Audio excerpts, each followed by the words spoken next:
Msichana alikuwa akiruka angani, lakini ghafla alimwona mwanaume mmoja yuko hatarini, hivyo haraka alimkimbilia na kumwokoa. Baada ya kushuka salama, mwanaume alishangaa na uchawi wa msichana, lakini msichana alimchezea kwa kumlaumu kwa kutotambua hatari. Hapo hapo, msaidizi wa mwanaume alifika.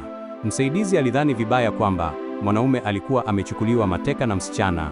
Msaidizi alimkimbilia haraka ili kumlinda mwanaume. Msichana haraka alifunga upanga wake. Kabla mtu yeyote hajarejelewa, msichana ghafla alipiga kelele kuu. Ilikuwa mwanaume alikuwa amekanyaga peremende yake na kuikandamiza. Alipomwona msichana ana huzuni, mwanaume haraka alimwamuru msaidizi wake alitoe dhahabu na vito kumfidia. Msichana kwa haki alikataa pendekezo la mwanaume, lakini sekunde iliyofuata alifunga vito hata hivyo na kujifanya anasema, "Usinipatia hivi," hali akichukua kadi ya benki ya mwanaume. Alipoangalia jina kwenye kadi, aligundua mwanaume alikuwa mchumba wake wa muda mrefu. Haraka alimkumbatia, lakini mwanaume asiyejua kuhusu mchumba wowote, haraka alimsugulia mbali. Wakati huo, msichana alitumia uchawi wake kutabiri kwamba baba ya mwanaume alikuwa hatarini.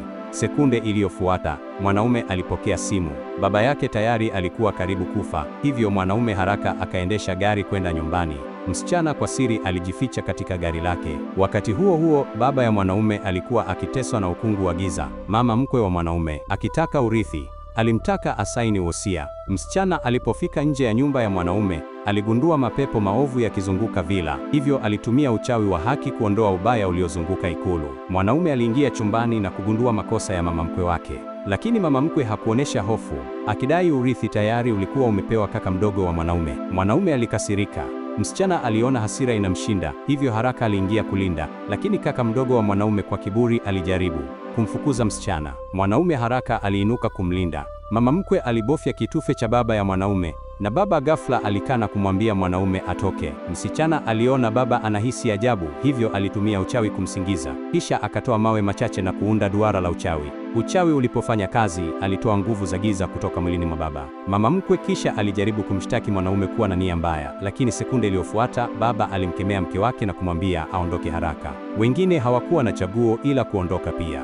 Baada ya kujua msichana amemwokoa, baba alikuwa na shukrani kubwa, lakini mwanaume haraka akamfunga msichana kinywa. Msichana kisha akatoa ushahidi wa uchumba wao. Baba hatimaye aligundua msichana alikuwa mchumba wa mwanawe na kusema jinsi alivyokuwa mzuri.